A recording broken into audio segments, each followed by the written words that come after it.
श्री राम मंदिर के माध्यम से शताब्दियों से सोई हुई भारत की चेतना के पुनः उठकर अग्रसर होने और विश्व को नया संदेश देने का एक संधिकाल भी है। और इसलिए मैं ये कह सकता हूं कि मेरे मन में एक भाव आया कि ये ऐसा काल था जिसमें बहुत कुछ असंभव लगने वाली चीज भी साकार रूप धारण हुई है। तो मेरे मन में यह भाव आया कि मानो अक्षर सभी पलट गए भारत के भाल के, साकार हुआ स्वप्न हर बला को टाल के, नए क्षितिज उभर रहे हैं अमृत काल के और दिव्य दर्शन हो रहे हैं श्री राम लाल के। मान्यवर, भगवान राम उस भारत की स्व की अनुभूति है जो भारत के स्वतंत्रता के बाद निश्चित रूप से प्रकट होनी चाहिए थी, जो अनादिकाल से भारत में उत्तर से दक्षिण तक, उत्तर में यदि गुरु गोविंद सिंह जी ने गुरुमुखी में रामावतार लिखा तो दक्षिण में तमिल में कंबन ऋषि ने वही रामावतारम नाम से ही लिखा, तो बंगला में कृतिवास ने यदि लिखा तो हिंदी में तुलसीदास ने लिखा, तो उत्तर दक्षिण पूरब पश्चिम से सब तरफ भारत के प्राण को अनुप्राणित करने वाला यह तत्व था। इसीलिए महात्मा गांधी ने भी जिस समय स्वतंत्रता आंदोलन की शुरुआत की तो अपना राजनीतिक दर्शन रखा था राम राज्य, और प्रतिदिन का भजन रखा था रघुपति राघव राजा राम, अंतिम शब्द रखा था हे राम। परंतु हे राम, मैं ये कहना चाहूंगा उन राम को भी प्राण प्रतिष्ठित करने में इतना संघर्ष करना पड़ा जो भारत के समाज से लेके आध्यात्म और मन तक विद्यमान थे, जिसे हम लोग उस आंदोलन के समय कहते थे कि ये तन प्रभु राम का, मन प्रभु राम का, तो हर क्षण बोलिए जय श्री राम की, आस प्रभु राम की, श्वास प्रभु राम की, तो प्रति क्षण बोलिए जय श्री राम की। मगर आगे समस्या ये थी तो हम कहते थे शासन चलाए चाहे सीने पर गोलियां, परवाह नहीं कीजिए शरीर और प्राण की, आए आपदाएं विपदाएं भले कितनी, बनाएंगे हम मंदिर सौगंध श्री राम की। और आपदाओं विपदाओं को पार करते हुए वह सौगंध आज पूर्ण हुई। इसके लिए अनेकानेक लोगों ने बलिदान दिया, देवी दीन पांडे जी से लेके सरदार फकीर सिंह से लेके हजारों संतों से लेके कार सेवकों तक और कोठारी बंधुओं तक। परंतु मैं एक बात कहना चाहूंगा, मैं इस विषय पे कोट करना चाहता हूं। 2003 के नोबेल पुरस्कार विजेता वीएस नायपॉल ने एक किताब लिखी थी भारत के बारे में, इंडिया ए वुंडेड सिविलाइजेशन। उन्होंने कहा भारत एक विचित्र देश है जहां पर कि अपनी संस्कृति को आघात करने वाले विषय को पढ़ाया जाता है और आघात करने का प्रयास किया जाता है, इसीलिए उन्होंने वुंडेड सिविलाइजेशन वर्ड कहा। मैं इसलिए कह रहा हूं कि जो इतिहास में प्रत्यक्ष प्रमाण थे उनको भी झुटलाने का प्रयास हुआ। श्री राम जन्मभूमि केस के सिर्फ 2 उदाहरण बताना चाहता हूं। जब मुकदमा चला तो ये पूछा गया कि भाई पिछले उदाहरण दीजिए कोई शताब्दियों के, तो विपरीत पक्ष के पास कोई उदाहरण नहीं थे। हमने फॉरेन ट्रेवलर्स के उदाहरण कोट किए। विलियम फिंच नाम का ब्रिटिश ट्रेवलर आया 1610-20 के आसपास, उसने कहीं पर मस्जिद का उल्लेख नहीं किया, सिर्फ मंदिर का उल्लेख किया। फ्रेंच ट्रेवलर आया जोसेफ टिपेंथलर 1720 के आसपास, तो वो कहता वहां पर चबूतरा है जिसमें कि और एक पक्ष में वो मस्जिद की बात करता है और बताता है कि रामनवमी पे लाखों की भीड़ लगती है। परंतु उसके बावजूद एक मजेदार बात बताना चाहता हूं, जब से ब्रिटिश डॉक्यूमेंट आया तो जो पहली एफआईआर ऑफिशियली दर्ज हुई है नवंबर 1858 में, फैजाबाद के थानेदार को रिपोर्ट दी गई है कि 25 निहंग सिखों ने आकर कब्जा कर लिया है, यज्ञ हवन किया है और मस्जिद जन्म स्थान के सब तरफ राम राम लिख दिया। और जानते हो उस पे सभापति महोदय सिग्नेचर क्या है? मुतव्वली मस्जिद जन्म स्थान। अब बताइए, जन्म स्थान पहली एफआईआर में खुद मुतव्वली लिख रहा है और उसके बाद इस विषय को इतना बढ़ाया गया। और स्वतंत्रता के बाद मैं एक बात कहना चाहता हूं, 22-23 दिसंबर 1949 की रात को जब श्री राम लला प्रकट हुए, उसके बाद यह ध्यान देने योग्य बात है, यह समुदायों के बीच के संघर्ष का विषय नहीं था, यह भारत के स्वाभिमान का विषय था। 12 साल टाइटल सूट की मियाद होती है, 12 साल तक मुस्लिम पक्ष सुन्नी सेंट्रल वक्फ बोर्ड उसमें पैरोकार ही नहीं था। 1961 में, दिसंबर 1961 में जब 12 साल पूरे होने में 4 दिन रह गए थे, तब सेंट्रल सुन्नी वक्फ बोर्ड उसमें पैरोकार बना। क्यों? कुछ सेकुलरिस्टों ने समझाया, कुछ लेफ्टिस्टों ने समझाया, और इसका उल्लेख के मोहम्मद साहब ने अपनी किताब में किया है कि मुस्लिम समाज में एक बहुत बड़ा तबका ये मानता था कि हमें इस विषय में पढ़ने की जरूरत नहीं है।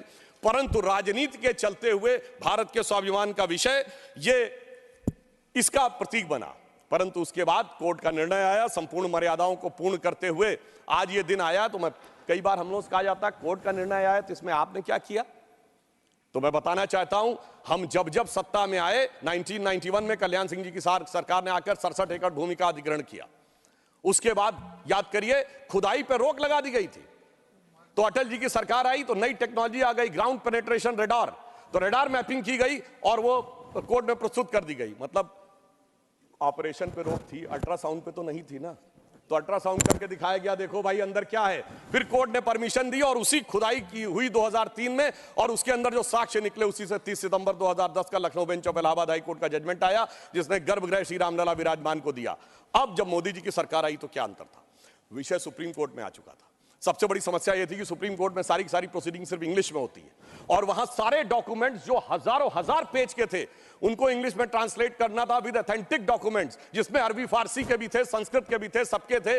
तो हमारी सरकार में आने के बाद अगर 60 साल उसमें लगे थे, हो सकता 50 साल इसमें भी लग जाते, क्योंकि बहुत से लोग वकील का चोला ओढ़कर खड़े होकर ये भी कहते थे फलां साल के पीछे ले जाइए इस जजमेंट को। मगर मोदी जी की सरकार ने आने के बाद 24/7 लगाकर सारे के सारे जो डॉक्यूमेंट्स थे उनका केवल 2-3 वर्षों में ट्रांसलेशन किया और उसके बाद जाके कोर्ट में अर्जी लगाई कि डे टू डे हियरिंग होनी चाहिए, क्योंकि हमारी सरकार तो उसमें विचार करती थी कि हनुमान तेहि परसा करि पुन कीन्ह प्रणाम, राम काज कीन्हे बिनु मोहि कहां विश्राम।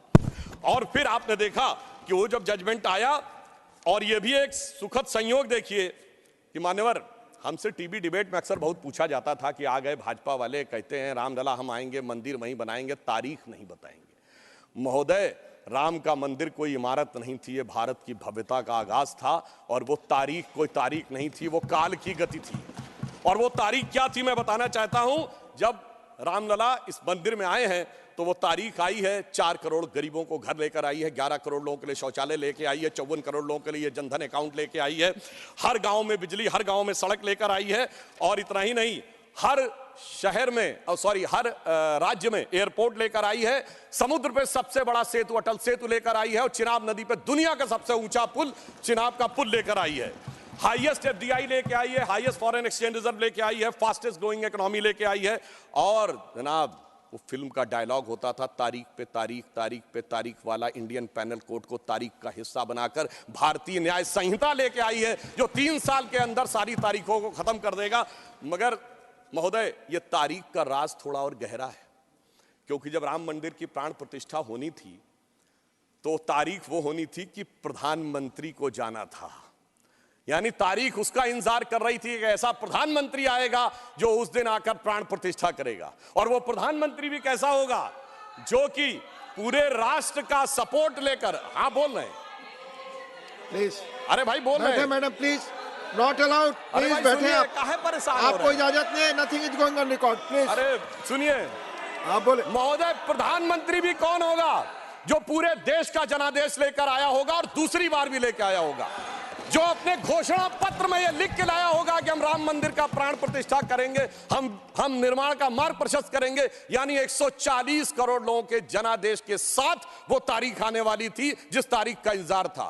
और महोदय, सिर्फ तारीख इतनी नहीं थी मान्यवर, अगर शास्त्रीय ढंग से प्राण प्रतिष्ठा होनी थी तो 11 दिन का उपवास रख के तपस्या भी करनी थी। तो ऐसा भी प्रधानमंत्री आने वाला था जो संकल्प लेकर 11 दिन की तपस्या करे। और मैं महोदय एक और बात कहना चाहता हूं, 11 दिन नारियल का पानी पी के हम में से कितने लोग तपस्या कर सकते हैं महोदय? वो जो हर नवरात्र ऐसे रहता हो उसी के तपस्या का वो अभ्यास होगा। और मैं बताना चाहता हूं, स्वामी गोविंद गिरी जी जो कोषाध्यक्ष हैं न्यास के, उन्होंने जब उपवास तोड़वाया तो उन्होंने कहा मैं तार्किक व्यक्ति हूं, मेरे मन में संदेह था। तो जब इनकी माताजी जीवित थी तो मैंने उनसे पूछा था, तो उन्होंने कहा 40 वर्षों से अभ्यास है ये उपवास रखने का, इसलिए 11 दिन शासकीय कार्य रखते हुए भी वो उपवास कर पाए। ऐसे व्यक्ति की प्रतीक्षा थी तारीख को। और फिर दक्षिण में जाकर, चाहे नासिक हो और फिर चाहे गुरुवायूर का मंदिर हो अथवा रामेश्वरम में खड़े होकर जब प्रधानमंत्री जी 22 कुओं के जल से स्नान कर रहे थे, जो भारत के संपूर्ण क्षेत्र का प्रतिनिधित्व करते हैं, तो यह संदेश था दूर दक्षिण सिरे पर खड़े होकर कि देखिए ये राम है जो घट घट में व्याप्त है पूरे उत्तर से दक्षिण तक। और उस तपस्या से प्रकट होने के बाद उस प्रधानमंत्री की दरकार थी तारीख को, क्योंकि राम का काज कौन कर सकता है? गोस्वामी जी लिख गए हनुमान चालीसा में, सब पर राम तपस्वी राजा, जिनके काज सकल तुम साजा। अगर राम तपस्वी राजा थे तो तपस्वी प्रधानमंत्री भी होना चाहिए था वो करने के लिए। और इस तारीख का इंतजार था, तारीख का ये राज समझने के लिए। हम आपको समझाएंगे भी तो शायद आप नहीं समझ पाएंगे। और इसीलिए मैं कहना चाहता हूं कि इतना ही नहीं, महत्वपूर्ण बात यह थी कि सब कुछ शांति और सौहार्द से निपट गया। जब राम मंदिर का मुद्दा उठा था तो कितने प्रकार की चीजें होती थी। इसके लिए हमें निश्चित रूप से सरकार, प्रधानमंत्री को धन्यवाद देना चाहिए। पूरे देश में जिस प्रकार का सौहार्दपूर्ण वातावरण रहा, और महोदय 90-92 में भारत ही नहीं, अगल बगल भी बहुत कुछ हुआ था। अब की अगल बगल में भी शांति बनी रही, ये तपस्वी राजा का प्रताप था। और इतना ही नहीं महोदय, अबू धाबी में भी मंदिर बनने जा रहा है। मुझे लगता है भारत के लिए अमृत काल में सांस्कृतिक गौरव का इससे बेहतर काल नहीं आ सकता था कि राम मंदिर भी बन रहा है और अबू धाबी में भी मंदिर बन रहा है। और मैं एक और बात कहना चाहता हूं महोदय, यह हिंदू मुस्लिम का विषय नहीं था, यह भारत के जय और विजय का विषय था, और उससे भी बढ़कर यह मूल्यों का विषय था। कौन से मूल्य थे? एक मूल्य वो जिसमें भगवान राम उस मूल्य के प्रतीक बनते हैं जिसमें 4 भाई हैं, पिता के एक वचन पर वन चले जाना, दूसरे भाई का जंगल जाना, तीसरे भाई का खड़ाऊ रखकर शासन करना, एक ये परंपरा थी। और दूसरी परंपरा वो जिस बाबरी परंपरा में भी 4 भाई थे, शुजा, मुराद, दारा और औरंगजेब। एक ने 3 को कत्ल कर दिया, बुढ़ापे में बाप को जेल में डाल दिया, और इतने पे भी संतोष नहीं हुआ, बल्कि सर काटकर थाली में रख के जेल में बंद बाप के पास भेजा। आप किसी मत को मानने वाले हो, अपने घर में क्या देखना चाहते हैं, भाई की खड़ाऊ या भाई का सर? इन 2 मूल्यों के अंतर का यह प्रतीक था। इसका हिंदू मुस्लिम से कोई नहीं था। और मैं अपने विरोधियों को बताना चाहता हूं, मान्यवर, उर्दू में भी एक रामायण लिखी गई है, चकबस्त रामायण, और उसमें इसी मूल्य को अप्रिशिएट किया गया है कि जब भगवान राम राजा दशरथ से अनुमति लेकर जाते हैं तो उर्दू के प्रसिद्ध शायर चकबस्त ने, और वो लखनऊ के रहने वाले थे, उन्होंने लिखा है, रुखसत हुए वो बाप से लेकर खुदा का नाम, रुखसत हुए वो बाप से लेकर खुदा का नाम, और राहे वफा की मंजिलें अव्वल हुई तमाम। यानी उनको तो दिखा कि राहे वफा की कौन सी मंजिलें हैं जो अव्वल हो रही हैं। मगर क्या बताऊं महोदय, एक फैक्ट बताना चाहता हूं। 22-23 दिसंबर 1949 की रात को जब श्री राम लला प्रकट हुए तो सबसे पहले वो रोशनी किसने देखी थी? वो यूपी गवर्नमेंट का एक सिपाही था जिसका नाम था अब्दुल बरकत। उसने बाकायदा मजिस्ट्रेट के सामने बयान दिया है कि रात में उसको दिव्य रोशनी दिखी, और जब दिव्य रोशनी हटी तो वहां पर श्री राम लला विराजमान थे। अब्दुल बरकत को रोशनी 1949 में दिख गई, मगर कुछ सियासत वालों को रोशनी 2024 में नहीं दिख रही है। और मैं आपको बताना चाहता हूं, बाबरी पक्ष के पैरोकार थे इकबाल अंसारी, और यह उदारता देखिए कि सबको बुलाया गया, विरोध करने वालों को बुलाया गया, ट्रस्ट के द्वारा गोली चलाने वालों को बुलाया गया, और इकबाल अंसारी को ही बुलाया गया। और इकबाल अंसारी प्राण प्रतिष्ठा में आ गए। उनका इकबाल तो बुलंद हो गया, मगर इन लोगों का इकबाल जमींदोज हो गया। और मैं ये भी बताना चाहता हूं, उसका एक कारण है। ऑन द लाइटर नोट, इसको कोई पर्सनल ना ले महोदय, ये कहा जाता है कि हमारे यहां राम का तत्व या ईश्वर का तत्व कौन नहीं समझ पाता है? जो कामी, क्रोधी, लोभी, खलकामी हो। और राजनीति में वो नहीं समझ पाता जो सेकुलर और वामी हो। अब मैं ये बताना चाहता हूं महोदय कि जो लोग कहते हैं भगवान राम ने अपने जीवन में ये मंदिर किस चीज का प्रतीक है, कई लोग एक आध कोई शब्द लेकर बगैर पढ़े हुए, बगैर उस भाषा को जाने हुए अपनी बात कहने लगते हैं। तो मैं बताना चाहता हूं, भगवान राम ने कौन मेरा भक्त है इसका बाकायदा उदाहरण दिया। उन्होंने लिखा है, जात पात कुल धर्म बड़ाई, धन बल परिजन गुण चतुराई। इन 10 चीजों से मैं नहीं मिलता। मैं कैसे मिलता हूं? भक्ति से मिलता हूं। ये सारी 10 चीजें हो किसी के पास और भक्ति ना हो, तो उन्होंने कहा, भगतहीन नर मोहे ऐसे, जल बिन बारिध लागे जैसे। अर्थात अगर ये सब कुछ हो, जात पात कुल धर्म बड़ाई ये हो, भक्ति ना हो, तो ऐसा जैसे बादल हो उसमें पानी ना हो। इसलिए भगवान ने इस बात का संदेश दिया। और मैं एक विषय और कहना चाहता हूं, जब राम मंदिर का निर्माण हो रहा था तो कहा जाता था, साहब वैज्ञानिक प्रमाण दीजिए। मैं बस एक बिंदु विज्ञान का भी और बताना चाहता हूं। यह विशुद्ध विज्ञान है, क्योंकि अगर आपने रामचरितमानस के शुरुआती श्लोक पढ़े हो तो उसमें बहुत साफ लिखा, सीताराम गुणगाम पुण्य अरण्य विहारिण्यो वंदे विशुद्ध विज्ञानो कबीश्वरो कपीश्वरो। अर्थात विशुद्ध विज्ञान महर्षि वाल्मीकि ने लिखा। और विज्ञान क्या है? पूछा गया था कि भगवान हुए कब, ये तो बताइए, यहां हुए कि नहीं ये बताइए। अब आप ये बताइए कि आज हम समय कहते हैं, उनका एग्जैक्ट टाइम लिखा है। जैसे आज हम टाइम कह रहे हैं, दिल्ली में कुछ और है, लंदन में कुछ और है, तो एक जीएमटी ग्रीनिच मीन टाइम बताया गया। पर अगर आपसे पूछा जाए टाइम का एब्सोल्यूट मेजरिंग पैरामीटर क्या है, which is equally applicable on Earth, Moon, solar system and any point in the space. It is only the relative positions of planet. और भगवान राम का वो exact relative positions of planet जो Einstein का fourth dimension कहा जा सकता है, वो लिखा है कि मेष राशि में सूर्य था, मकर राशि में मंगल था, तुला राशि में शनि था, मीन राशि में शुक्र था। और जब नासा ने अपने प्लेनेटोरियम गोल्ड सॉफ्टवेयर में डाला तो 5114 बीसी की डेट निकल आई। इससे ज्यादा किसी को सबूत चाहिए? विज्ञान का वो सबूत मिला। और इतना ही नहीं, मैं बताना चाहता हूं, जिन लोगों ने अगर पढ़ी हो तो भगवान राम के जन्म के समय लिखा है कि चैत्र मास के समय शरद ऋतु थी। अंगद बताते हैं कि अश्विनी मास यानी आज के अक्टूबर के समय वसंत ऋतु थी। और इतना ही नहीं, कहा गया जब किष्किंधा से भगवान निकलते हैं तो धूमकेतु टकराया था मूल नक्षत्र से, और जब एस्ट्रोनॉमर्स ने इसकी गणना की तो वो ठीक डबल हो जाता है, 14,000 साल पीछे आता है। इसका मतलब प्रमाण देखने हैं तो प्रमाण जमीन के नीचे से भी निकले, शाही फरमानों से भी निकले और आसमान से भी निकले।